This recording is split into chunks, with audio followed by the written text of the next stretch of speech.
Assurant que chacun prendra parole pour son exposé.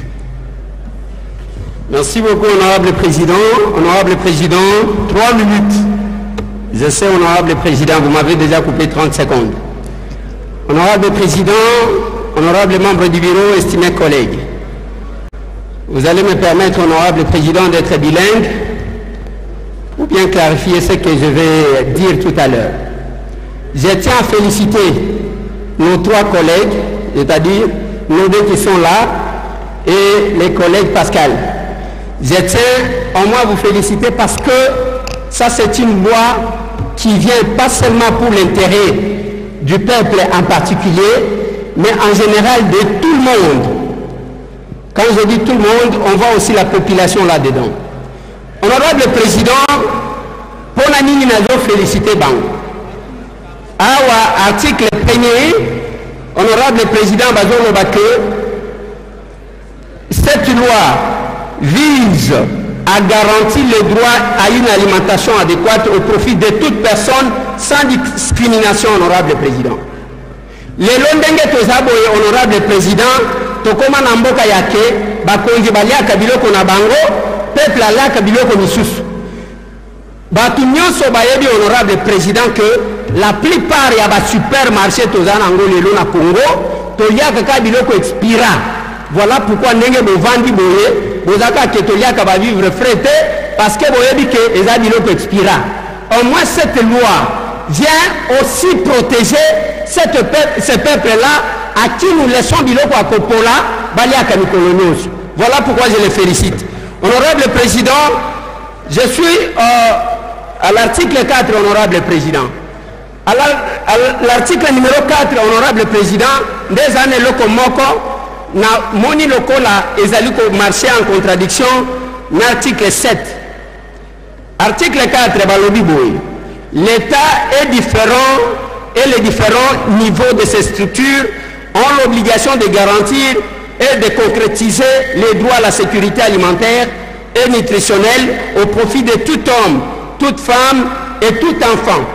À ce titre, ils doivent, 2 points, éviter toute ingérence, toutes sortes d'ingérences dans les efforts des populations pour se nourrir et nourrir leur famille. Place Wanande Zamabe, n'a évité ceux qui va expliquer biso, dans la mesure où, à l'article 7, l'État garantit la sécurité, l'hygiène et la valeur nutritionnelle des denrées alimentaires. Donc, d'un côté, Bado Petissa, Moutouako, Lukaelo Kolia, mais l'État monique loko wana lingalia effort wana zo fournir ezali loko kobo maye. L'État qualité d'empêcher, ce n'est pas de l'ingérence, c'est la sécurisation, c'est la protection. Honorable président, et notre point, c'est le point numéro 10 que je vais aborder. La sécurité alimentaire est guidée par les principaux piliers ci-après. La disponibilité des aliments, l'accessibilité aux aliments, l'utilisation adéquate des aliments, la stabilité des aliments. Nazio Wana, honorable président. Honorable président, pourquoi j'ai choisi ça? Collègue à ouvrir une parenthèse qui n'est pas dans le texte. Alors, il fallait qu'il nous tourne.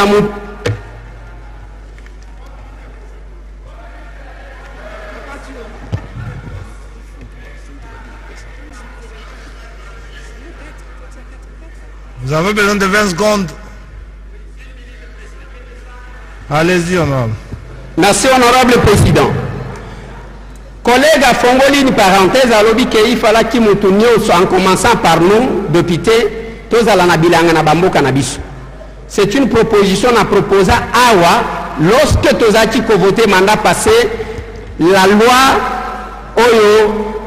sur la loi électorale. Matière wana, c'est une condition qu'on doit mettre là parce qu'il faut tokataka bilanga, il ne faut pas qu'on importe les taux, honorable président. Honorable président, Awa, je vous rappelle que Awa n'a podium on. Nazwati, comment on va voir biloko nous Nazwati motion d'information. Cette plénière bandimi qui est en place une commission pour vérifier l'Ikambu habité Kateka Yamabele. Honorable président Mabele Bele te kama sous prétexte ya ke batu bazo sala bilanga. Mais batu wana basala ka bilanga te ezama kambu misusu. encore une fois de plus, cette commission qui devrait être mise en place, batia yangote. Ce que bilanga wana tokosala ngo wapi alors qu'on prive na ba villageois que nous sommes, même à Belé na biso, et que l'État azote kango. Je propose que dans cette loi, qu'on insère une dimension qui impose que toute personne ayant obtenu makambu ya mabele pona kosala bilanga, après un bon moment, je crois, une année, on doit évaluer qu'est-ce qu'il a fait de cette heure-là qu'il a fait, honorable président. Voilà, honorable président, j'insiste et je demande à nos collègues que nous puissions adopter à l'unanimité cette proposition de loi. Nous devons déclarer notre indépendance parce que... Merci beaucoup, honorable Eliezer. Honorable Irachan, non inscrit. Sans objet. Sans objet. Honorable Irachan, sans objet.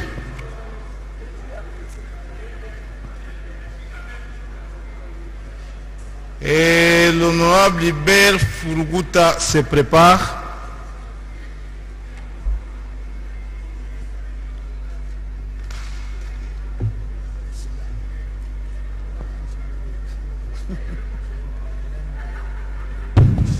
Honorable Président, honorables membres du bureau, députés élus, chers collègues, je tiens à féliciter cette proposition de loi qui va beaucoup servir notre pays. Néanmoins, pour l'exposé des motifs, je crois qu'il est important aussi qu'on donne des précisions détaillées par rapport à la situation que nous connaissons aujourd'hui, qui ont fait en sorte qu'il n'y a pas la sécurité alimentaire. Notamment la persistance des conflits, la faible politique agricole, les taux élevés de l'importation, parce qu'aujourd'hui, moi je travaille dans ma thèse, dans la production animale, nous avons atteint plus de 97% d'importation de produits. Et ça, c'est extrêmement grave. Et je crois que parmi les problèmes, il faudra vraiment faire l'appréhension de ça. Et les faibles capitaux des producteurs. Donc les producteurs, que ce soit les agriculteurs, que ce soit ceux-là qui sont en train de faire l'élevage ou alors la pêche, ils n'ont pas de capitaux. Donc c'est très important qu'on revienne sur cela dans l'exposé des motifs. Honorable Président, je vais aller à l'article 16 qui est en train de marcher avec l'article 14. En fait, moi je voudrais plus parler de la gestion de l'excès en production. Moi-même étant un ingénieur agronome, donc spécialiste en production, je voudrais vous dire que la difficulté que nous avons chaque fois avec nos producteurs, souvent on produit en excès, mais malheureusement on ne sait pas gérer cet excès-là. Donc vous avez parfois une grande portion qui pourrit, tout simplement parce qu'on n'a pas pris de dispositions pour pouvoir les stocker. Qu'est-ce que je voudrais dire? L'État devrait organiser des initiatives qui permettent à ce qu'il y ait des grands dépôts de stockage pour réguler les prix. Parce que là, nous allons aussi partir sur l'éducation alimentaire, mais aussi sur la commercialisation des denrées alimentaires, pour que, par exemple, nous puissions avoir la stabilité des marchés, de telle manière que le prix est stable, l'État devient régulateur, stabilisateur, pour que quand il y a excès de production, on sait prendre cet excès de production et le stocker et le restituer au cas où il y a carence. En fait, c'est la politique des vaches maigres et des vaches grasses. Je vous remercie. Merci beaucoup, honorable, pour la constitution. Je crois que les initiateurs ont noté les observations. Merci. Honorable Iber Furuguta. 3 minutes. Sans objet.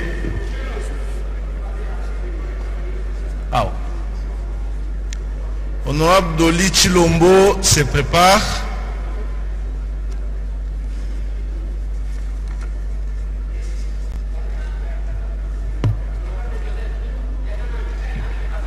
Merci, honorable président, pour la parole, honorable membre du bureau, honorable député, chers collègues.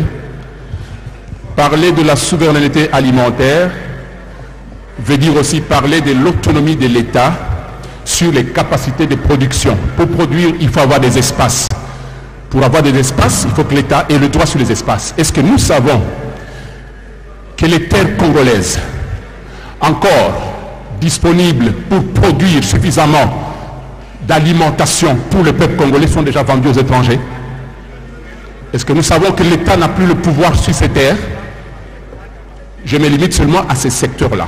L'État doit être capable de produire pour donner l'autonomie alimentaire. Est-ce que vous savez que l'État n'a plus d'espace? Et les espaces qui restaient chez nous à Massissi, par exemple, moi je suis du Nord Kivu et du Sud Kivu en même temps, à Massissi, l'essentiel des espaces qui étaient réservés à l'État congolais pour produire suffisamment d'aliments, pour sécuriser l'alimentation du peuple congolais, vendus aux étrangers. Il n'y a plus de Congolais propriétaires. Et quand un Congolais veut avoir un espace, un étranger est financé par une banque étrangère, on ne sait pas laquelle, il vient acheter les espaces, il en fait un carré minier.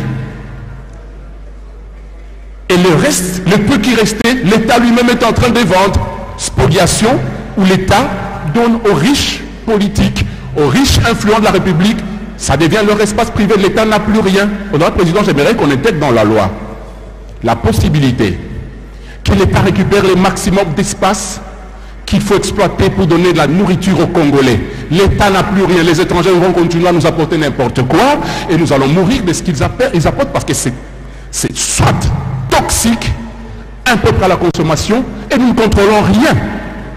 Nous voulons que l'État ait l'autonomie sur la qualité et la quantité de production en ayant des terres qui appartiennent à l'État congolais ou aux producteurs congolais qui ont le soutien de l'État. Je me limite par là. Honorable Président, j'ai dit, je vous remercie. Merci beaucoup, honorable. Merci beaucoup. Et je crois que les auteurs ont noté, et ça renvoie plus ou moins à la concurrence qui a été notée ici par la deuxième proposition sur la souveraineté et la sécurité alimentaire. Je crois que ça pourrait donner de la matière à la PAJ pour envisager les possibilités de sécuriser les terres afin qu'elles soient réservées à ceux qui en ont la possibilité pour produire de la nourriture. Honorable Doli Chilombo, qui sera suivi de l'honorable Placide Wenda Mukangwa.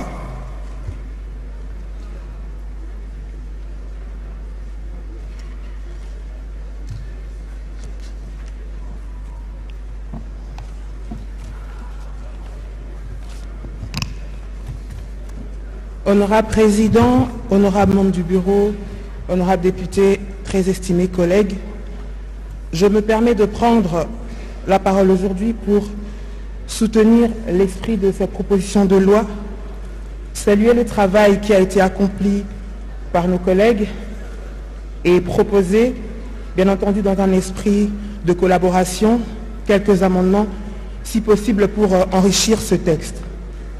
Selon le rapport du ministère du Plan de 2020, la République démocratique du Congo reste l'un des pays au monde où la prévalence de la faim est la plus élevée, soit 2,4 fois supérieure à la moyenne africaine et 5,2 fois plus élevée qu'à l'échelle mondiale. Ces chiffres, à eux seuls, nous interpellent et nous rappellent l'impératif inscrit à l'article 47 de notre Constitution de garantir à tous les citoyens le droit à la santé et à la sécurité alimentaire. La République démocratique du Congo reste classée parmi les pays déficitaires en matière de sécurité alimentaire et l'adoption d'une loi sur la souveraineté alimentaire constitue un tournant stratégique pour garantir le droit à l'alimentation et pour lutter contre la faim et ainsi stimuler l'agriculture locale. Honorable Président, chers collègues, il sied ici de relever quelques forces ou quelques points forts dans ce texte, notamment la vision systématique de la chaîne de valeur alimentaire, l'intégration des instruments financiers comme le Fonds de promotion pour la sécurité alimentaire, la prise en compte de la durabilité environnementale, mais aussi la décentralisation via les comités provinciaux. Cependant, permettez-moi, honorable Président, de proposer quelques amendements que j'ai ici déclinés en 5 points. Le premier point c'est créer un nouveau chapitre dans cette proposition de loi qui traiterait de la gouvernance, la transparence et du contrôle de ces fonds. Cela nécessite à mettre en place un mécanisme national de contrôle de la sécurité composé des représentations de la société civile, des organisations des consommateurs et aussi des producteurs agricoles. Le but de ce mécanisme, c'est pour veiller sur la transparence du fonds de promotion de la sécurité alimentaire et aussi sur la réalisation des objectifs de cette loi.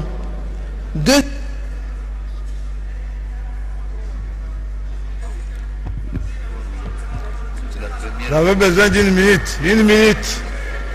Merci. Accordez une minute. Je peux y aller?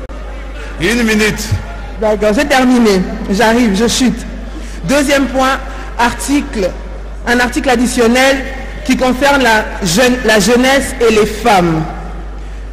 Les comités nationaux de sécurité alimentaire ainsi que les comités provinciaux doivent comporter au minimum 30% des femmes et 20% de jeunes de moins de 35 ans. Le fonds de promotion de la sécurité réserve 25% des fonds pour des projets portés à la femme. Troisième point, une clause climatique devrait être ajoutée, honorable président, c'est-à-dire que l'État met en place un dispositif d'intervention rapide en cas de catastrophe naturelle, d'épisodes climatiques extrêmes ou même de pandémie pour assurer la continuité et l'accès à l'alimentation. Et le dernier point ici, honorable président, c'est un alignement au niveau international, c'est-à-dire que rappeler que la présente loi est conforme aux normes et conventions internationales en la matière qui ont déjà été votées. Voilà, honorable président, ma contribution à ce projet de loi. Merci beaucoup, honorable. C'est noté. Merci pour l'intervention très enrichissante. La parole passe à l'honorable Placide Wenda, qui sera suivi de l'honorable Eli Kambale et de l'honorable Ndengo Ernest. Merci pour la parole, honorable président. 3 minutes, honorable. Honorable président, c'est une obligation de remercier d'abord les collègues par rapport à cette proposition de loi qui non seulement rencontre la vision du chef de l'État qui veut que le sol remporte sur les sous-sols, mais encore c'est très honteux pour la République s'il faut recourir à l'étranger, même pour des tomates. Je voulais qu'on ajoute, comme l'a dit l'auteur de la loi, dans les obligations. Cet article soit coulé là, à dire que tout député ou tout candidat doit avoir d'abord un champ, que ça soit coulé dans les obligations. Mais aussi, je voulais qu'on ajoute une obligation d'instituer une institution agricole dans chaque territoire. Parce que si nous avons aussi les agronomes à pouvoir aussi encadrer les agriculteurs, il y a lieu de pouvoir aussi arriver à l'objectif. Oui, et les écoles de pêche, bien sûr, parce que nous parlons de deux là. Mais je voulais aussi soulever quelque chose ici, c'est par rapport à mon territoire de Chabunda, honorable président, où il y a eu la création de l'INERA. Chabunda a plus de 60% de terres arables. Mais il y a eu une création de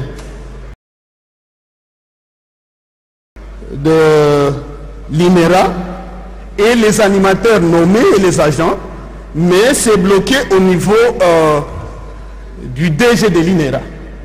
Je préfère aussi qu'en cette séance, que soit levée cette forfaiture, parce que ça ne se fait pas comprendre comment il y a déjà un arrêté instituant cette institution de l'État, les animateurs nommés, mais sont bloqués. Voilà pourquoi nous devons, et je demande à tous les collègues députés, de pouvoir voter massivement cette loi pour que, enfin, on retrouve cette souveraineté d'abord alimentaire, mais encore il faut qu'on ait vraiment les aliments dans ces pays. C'est honteux. Merci beaucoup. Merci beaucoup, honorable. Ça, c'est une observation très importante. Nous avons aujourd'hui, sur les quelques 2000 ou 3000 établissements d'enseignement supérieur que nous avons, au moins 70% des facultés de droit, sciences politiques. Et vous avez ma province, vous allez à Kananga. La ville, elle est dans une province à vocation agro-pastorale. Elle peut déjà compter 5 facultés de droit pour une seule cour d'appel. Aucune faculté de sciences agronomiques. Et aussi pour encourager cette vocation, je crois que si nous recommandons et nous organisons des subventions et des prises en charge pour les étudiants de ces facultés-là qui sont presque abandonnées, ça peut les motiver à suivre ces filières. Je sais qu'à l'université de Kinshasa, à un moment donné, il y a eu des bourses et pour la faculté le département d'histoire qui s'était vidé de tous les étudiants. On a trouvé des mécanismes pour encourager les étudiants. Ça peut aussi aider, comme on l'a fait là autrefois.